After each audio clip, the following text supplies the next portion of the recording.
افواہیں پلائی جا رہی ہیں کہ مصری فوج میں مدغم ہو کر ان کی حیثیت غلاموں جیسی ہو جائے گی، ان کو مالی غنیمت بھی نہیں ملے گا اور ان سے غلاموں کی طرح کام لیا جائے گا، اور سب سے بڑی بات کہ ان کو شراب نوشی کی اجازت نہیں ہوگی۔ علی بن سفیان نے سلطان صلاح الدین ایوبی تک یہ خبر پہنچا دی۔ سلطان نے اسے کہا کہ یہ لوگ طویل وقت سے عیش کی زندگی بسر کر رہے ہیں، ان کو یہ تبدیلی پسند نہیں آئے گی، مجھے امید ہے کہ وہ نئے حالات اور ماحول کے عادی ہو جائیں گے۔ اس لڑکی سے ملاقات ہوئی کہ نہیں؟ سلطان صلاح الدین ایوبی نے پوچھا۔ نہیں، اس سے ملاقات ممکن نظر نہیں آ رہی، میرے آدمی ناکام ہو چکے ہیں، ناجی نے اس کو قید کر کے رکھا ہے، علی بن سفیان نے جواب دیا۔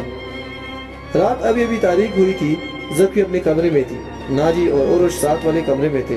اسے گھوڑوں کے قدموں کی آوازیں سنائی دی کہ اس نے پردہ ہٹا دیا۔ باہر کے چراغوں کی روشنی میں اس کو دو گھوڑ سوار دکھائی دیے، لباس سے وہ تاجر معلوم ہو رہے تھے۔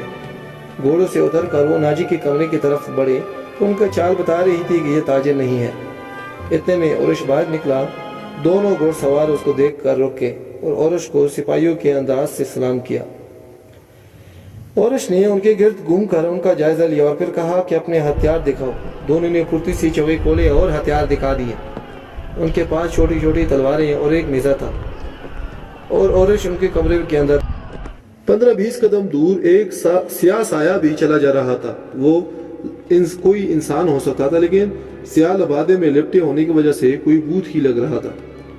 زکوی کی رفتار تیز ہوئی تو اس بھوت نے بھی اپنی رفتار اور تیز کر دی۔ آگے گھنی جھاڑیاں تھی، زکوی ان میں سے روپوش ہوئی، سیاہ بھوت بھی جھاڑیوں سے روپوش ہو گیا۔ وہاں سے کوئی 250-300 گز دور سلطان صلاح الدین کی رہائش گاہ تھی، جس کے ارد گرد فوج کے اعلیٰ رتبوں کے افراد رہتے تھے۔ زکوی کا رخ ادھر ہی تھا، وہ جھاڑیوں سے نکلی ہی تھی کہ بائیں طرف سے سیاہ بھوت اٹھا۔ چاندنی بڑی صاف تھی، لیکن پھر بھی اس کا چہرہ نظر نہیں آ رہا تھا، اس کے پاؤں کی آہٹ بھی نہیں تھی۔ بھوت کا ہاتھ اوپر اٹھا، چاندنی میں خنجر چمکا اور بجلی کسی تیزی سے زکوی کے بائیں کندھے اور گردن کے درمیان اتر گیا۔ زکوی کے کوئی چیخ نہیں نکلی، خنجر اس کے کندھے سے نکال دیا گیا۔ زکوی نے اتنا گہرا وار کھا کر اپنے کمر بند سے اپنا بھی خنجر نکالا۔ بھوت نے اس پر دوسرا وار کیا تو زکوی نے اس کے خنجر والے بازو کو اپنے بازو سے روک کر اپنا خنجر بھوت کی سینے میں اتار دیا۔ زکوی کو چیخ سنائی دی جو کسی عورت کی تھی۔ زکوی نے اپنا خنجر کھینچ کر دوسرا وار کیا جو اس کے پیٹ میں پورا خنجر اتر گیا۔ اس کے ساتھ ہی زکوی کے اپنے پہلو میں بھی خنجر لگا، لیکن وہ اتنا گہرا نہیں تھا۔ اس کے ساتھ ہی حملہ کرنے والی عورت چکرا کر گر گئی۔ زکوی نے یہ نہیں دیکھا کہ اس پر حملہ کرنے والا کون تھا۔ وہ دوڑ پڑی، اس کے جسم سے خون تیزی سے بہہ رہا تھا۔ سلطان صلاح الدین کا مکان اس کے چاندنی میں نظر آنے لگا۔ آدھا فاصلہ طے کر کے زکوی کو چکر آنے لگے، اس کی رفتار سست ہو گئی۔ اس نے چلانا شروع کیا، علی ایوبی، علی ایوبی۔ سلطان صلاح الدین ایوبی کے اس عظیم جاسوس زکوی کے کپڑے خون سے سرخ ہونے لگے۔ وہ بہت مشکل سے اپنے قدم گھسیٹنے لگی تھی۔ اس عظیم جاسوس کی منزل تھوڑی بہت ہی قریب تھی، لیکن اس تک پہنچنا ممکن نظر نہیں آ رہا تھا۔ زکوی نے سلطان صلاح الدین ایوبی کے لیے ایک قیمتی راز حاصل کر لیا تھا۔ وہ مسلسل علی ایوبی کہہ کر پکار رہی تھی۔ قریب ہی ایک گشتی سنتری پیرا دے رہا تھا، اسے آواز سنائی دی تو وہ دوڑ کر وہاں پہنچ گیا۔ زکوی اس پر گر پڑی اور کہا، مجھے امیر المصر سلطان صلاح الدین ایوبی کے پاس پہنچا دو، جلدی، بہت جلدی۔ سنتری نے جب اس کا خون دیکھا تو اس کو پیٹھ پر لاد کر دوڑ پڑا۔ سلطان صلاح الدین نے اپنے کمرے میں بیٹھا علی بن سفیان سے رپورٹ لے رہا تھا۔ اس کے 2 نائب بھی موجود تھے۔ یہ رپورٹیں کچھ اچھی نہیں تھی۔ علی بن سفیان نے بغاوت کے خدشے کا اظہار کیا تھا جس پر غور ہو رہا تھا۔ اتنے میں دربان دوڑتا ہوا آیا کہ ایک سپاہی ایک زخمی لڑکی کو اٹھائے باہر کھڑا ہے، کہتا ہے یہ لڑکی امیر مصر سے ملنا چاہتی ہیں۔ یہ سنتی ہی علی بن سفیان کمان سے نکلی ہوئی تیر کی طرح باہر دوڑا۔ سلطان صلاح الدین ایوبی نے بھی جب یہ الفاظ سنے تو وہ بھی علی کے پیچھے دوڑا۔ اتنے میں لڑکی کو اندر لایا گیا۔ سلطان صلاح الدین ایوبی نے چیخ کر کہا، طبیب اور جراح کو جلدی سے بلاؤ۔ لڑکی کو سلطان صلاح الدین ایوبی کے ساتھیوں نے اٹھا کر اپنے پلنگ پوش پر لٹا دیا۔ تھوڑی ہی وقت میں پلنگ پوش بھی خون سے سرخ ہو رہا تھا۔ کسی کو بلاؤ، میں اپنا فرض ادا کر چکی ہوں، کسی کو بلاؤ، میں اپنا فرض ادا کر چکی ہوں۔ لڑکی نے نئی فواز میں کہا، تمہیں زخمی کس نے کیا ہے؟ زکوی علی نے کہا، پہلے میری بات سن لو، شمال مشرق کی طرف سوار دوڑا دو، 2 سوار جاتے نظر آئیں گے، دونوں کے چگے بادامی رنگ کے ہیں، ایک کا گھوڑا بادامی اور دوسری کا سیاہ ہے، وہ تاجر لگتے ہیں، ان کے پاس سالار ناجی کے تحریر پیغام ہے جو عیسائی بادشاہ فرینک کو بھیجا جائے گا۔ ناجی کے یہ سوڈانی فوج بغاوت کرے گی، مجھے اور کچھ نہیں معلوم، سلطان آپ کی سلطنت خطرے میں ہے، ان 2 سواروں کو راستے میں ہی پکڑ لو، تفصیل ان کے پاس ہے۔ بولتے بولتے زکی پر غشی طاری ہو گئی۔ 2 طبیب آ گئے، انہوں نے خون بند کرنے کی کوشش کی، زکی کے منہ میں دوائیاں ڈالی جن کے اثر سے زکی پھر سے بولنے کے قابل ہوئی۔ مثال کے طور پر ناجی نے اورش کے ساتھ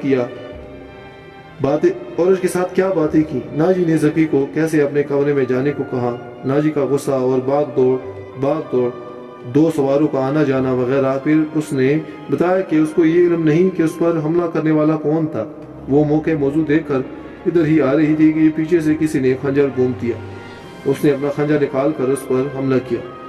حملہ کی چیخ بتا رہی تھی کہ وہ کوئی عورت تھی، اس نے جگہ بتا دی تو اسی وقت فوجی وہاں دوڑا دیے گئے۔ زکی نے کہا کہ وہ انسان زندہ نہیں ہوگا کیونکہ میں نے اس وار سے اس کی سینے اور پیٹ پر کیے تھے۔ زکی کا خون نہیں رک رہا تھا، زیادہ تر خون پہلے ہی بہہ گیا تھا۔ سلطان صلاح الدین کا یہ جاسوس اپنی آخری سانسیں لے رہا تھا، اپنے فرض پر اپنی زندگی قربان ہو رہی تھی۔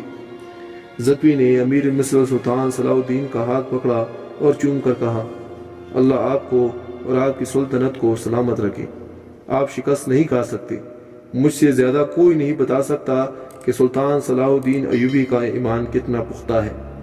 پھر اس نے علی بن سفیان سے کہا، علی، میں نے کوتاہی تو نہیں کی، آپ نے جو فرض دیا تھا وہ میں نے پورا کر دیا، تم نے اس سے زیادہ پورا کیا ہے۔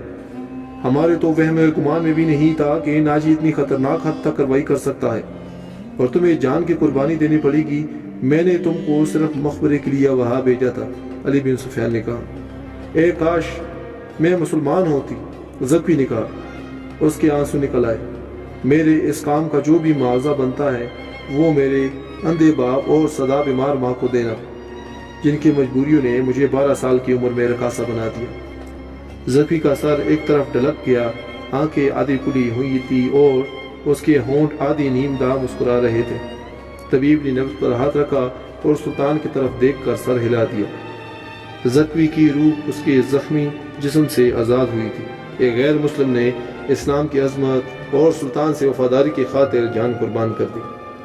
سلطان صلاح الدین ایوبی نے کہا، یہ کسی بھی مذہب سے تھی، زکی کو پورے ذات کے ساتھ دفن کرو، اس نے اسلام ہی کے لیے جان قربان کی ہے، اگرچہ یہ ہمیں دھوکہ بھی دے سکتی تھی۔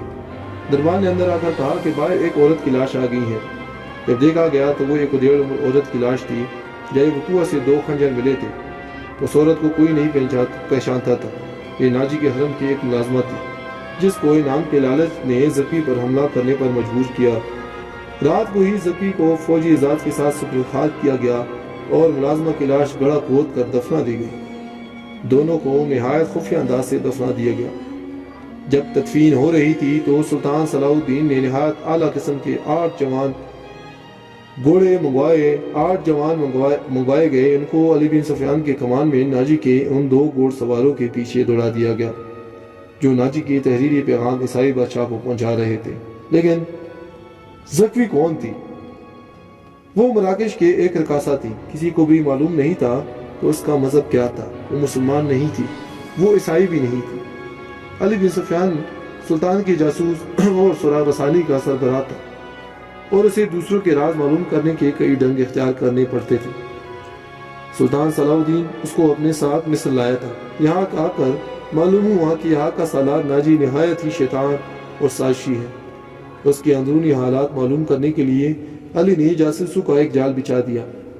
اس اقدام سے علی بن سفیان کو ایک بات یہ معلوم ہوئی کہ ناجی حشیشین کی طرح اپنے مخالفین کو زہر اور حسین لڑکیوں سے پساتا ہے اور اپنا گرویدہ۔ دوستو، اگر آپ ہمارے چینل پر نئے ہیں اور ایسی موٹیویشنل اور سبق آموز ویڈیوز دیکھنا چاہتے ہیں تو ہمارے چینل کو سبسکرائب کریں اور بیل آئکن پر کلک کریں تاکہ ہماری ہر نئی آنے والی ویڈیو آپ کو بلا تاخیر ملتے رہیں۔